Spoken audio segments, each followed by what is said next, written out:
Good day, learners. This is Teacher Wilma, and I hope you are all doing well today. Welcome to another exciting episode of today's video.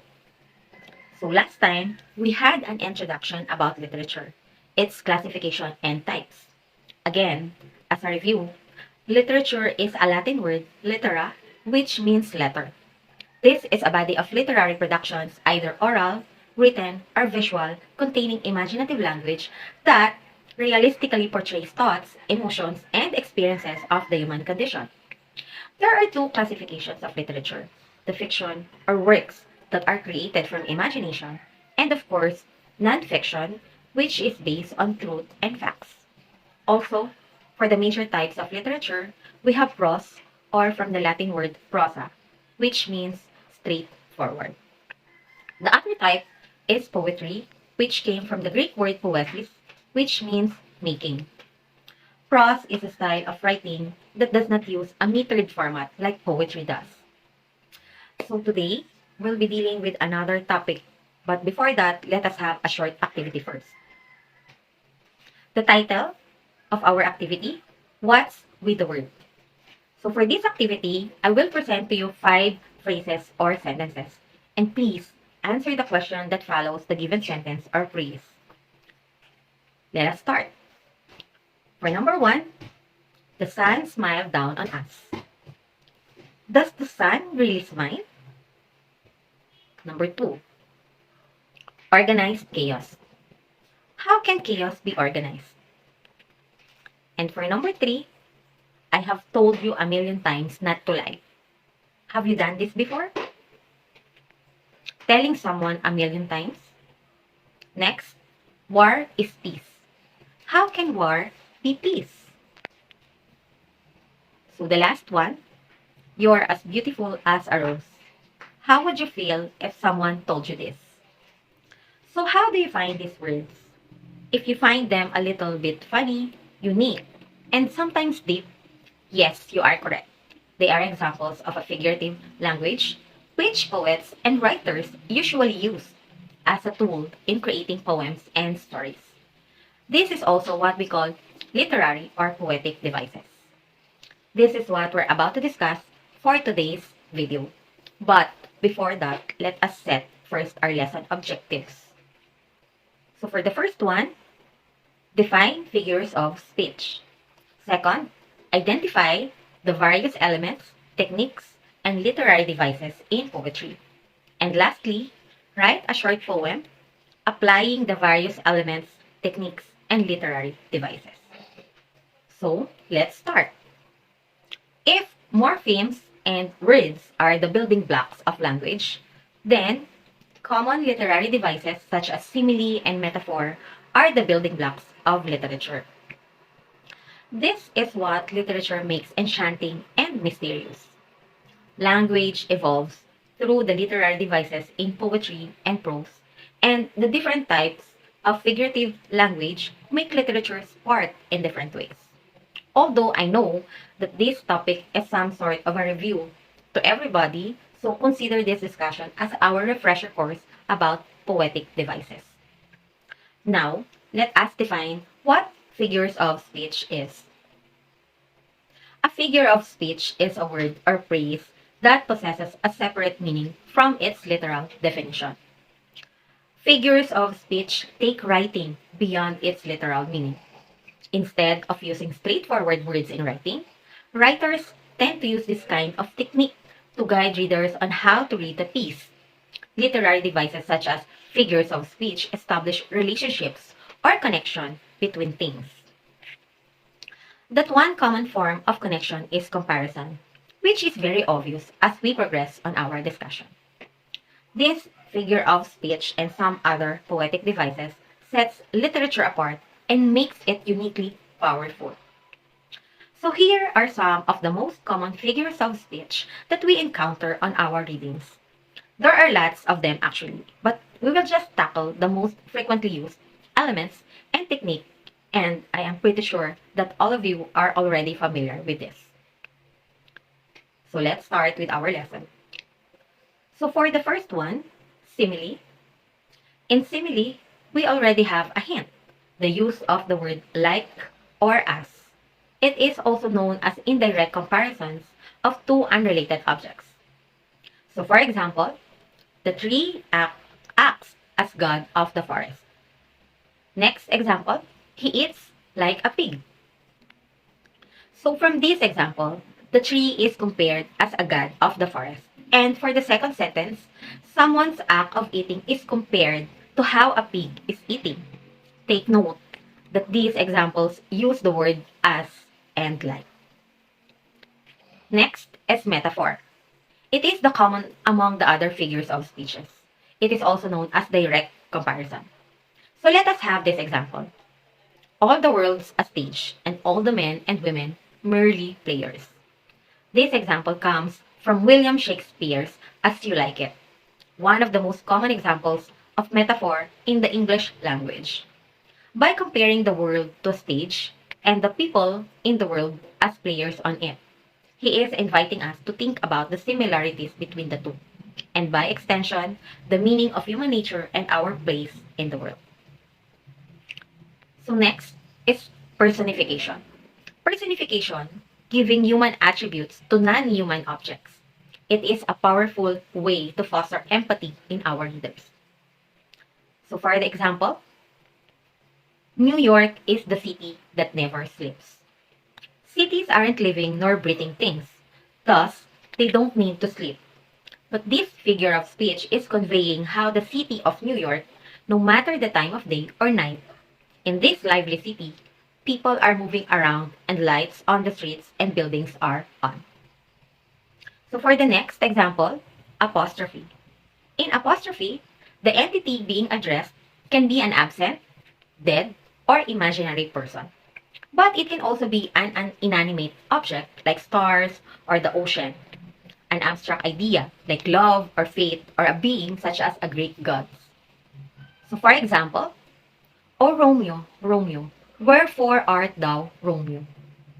In this example, from Romeo and Juliet by William Shakespeare, Juliet believes she is alone and addresses Romeo, thinking that he is absent. Therefore, this is considered to be an example of an apostrophe. For other examples, Death, Be Not Proud by John Donne. The opening words of English poet John Donne on his sonnet 10, which is a 14-line poem or sonnet. He is one of the leading figures in the metaphysical poet groups of 17th century English literature. In this example, the poet is addressing death as a person. The speaker warns death against pride in his power. So for another example is oxymoron. Oxymoron are usually two words which appear to contradict one another, but when used together, make a true and sometimes positive statement. So let's take this example. Life is bittersweet. Dark light. Deafening silence. Joyful sadness. So, there are also examples in movie titles, like Eyes Wide Shut, Back to the Future, True Lies, Dead Man Walking, Urban Cowboy, Mr. Mom. So here, we can see how each word contradicts each other, yet it conveys a believable message. At first glance, oxymorons appear to be absurd due to this contrast. However, the juxtaposition of two opposing words can add irony, reveal a deeper meaning behind the text, or add onto the dramatic effect. That is why oxymorons are a very effective tool in writing titles of movies and stories. Another one is hyperbole. It is a figure of speech that is an unintentional exaggeration for emphasis or comic effect. It is an expression that is unbelievable. Another famous literary hyperbole example can be found through Gatsby's description of Daisy's voice in The Great Gatsby. So let us take this example. She's got an indiscreet voice, I remarked. It's full of. I hesitated. Her voice is full of money, said suddenly. That was it. I'd never understood before. It was full of money.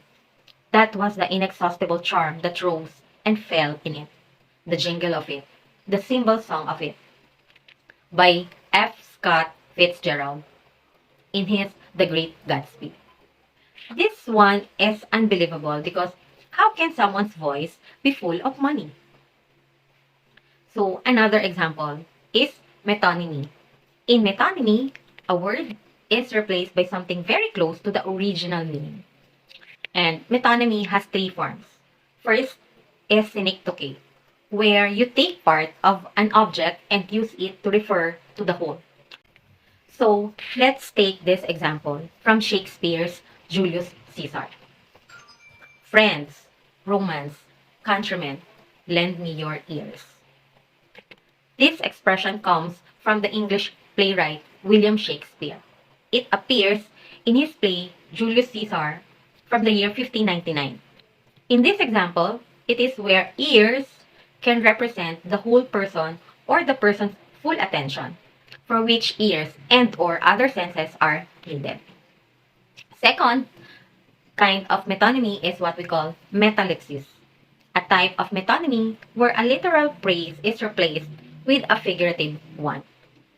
Example, was this the face that launched 1,000 ships and burnt the topless towers of Ilium?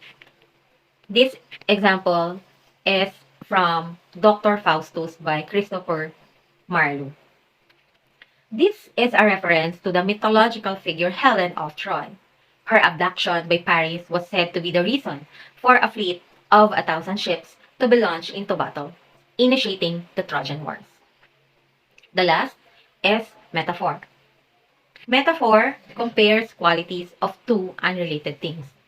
Actually, metaphor is under metonymy.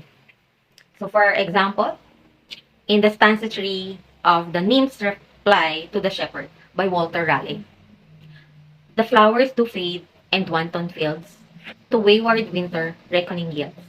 A honey tongue, a heart of gall, is fancy's spring, but sorrow's fall. So the third line of the third stanza of The Nymph's Reply to the Shepherd by Sir Walter Raleigh references someone's honey tongue. And we all know that when we say the word honey, it refers to something sweet. When we say honey tongue, you are a sweet-speaking person. Sweet words coming out from your lips to persuade someone, but not sincere.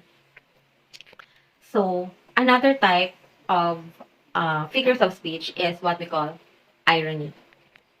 Irony is a figure of speech in which there is a contradiction of expectation between what is said and what is really meant. There are three types of irony. First is situational, verbal, and dramatic. So let us go first with situational irony. Situational irony is the results of an action, or the results of an action are the opposite of what was intended or expected. When an expected outcome does not happen or its opposite happens instead, the outcome can be tragic or humorous, but it is always unexpected. So for example, a pilot has a fear of heights. How come does a pilot would have a fear of heights where in fact they are expected not to be afraid of high places since they are flying an airplane? Indeed, this one is ironic. Next is verbal irony, a contradiction between what is said and what is meant. The speaker says one thing but means another. It comes in several forms and is used to bring humor to a situation, foreshadow events to come, or introduce a sense of foreboding. So for example, what a good weather today. The speaker says these words contradicting to the real, not so good condition of the weather. So last irony is what we call dramatic irony. When the audience knows something a character does not. So for example, in Shakespeare's Romeo and Juliet, the audience knows Juliet is in a drug sleep. So when Romeo thinks she is dead, he kills himself, followed by Juliet doing the same. It increases the audience's shock and sense of helplessness. So those are the common figurative language used in poetry. Now, it is your turn to practice what you have learned. So for the directions, identify what literary devices is used in the sentences below. Write your answers in a sheet of paper, take a photo, and upload it in our Google Classroom. Now, knowing all these techniques, strategies, knowledge, and tips about what constitutes a certain literary piece, especially poems, you are now equipped to create your own poem. Applying what we have learned for today's lesson, I wanted you to create a masterpiece of your own. It can be about your life experiences or anything that connects to your life. That would be the theme of your activity. So good luck, poets, and enjoy your craft.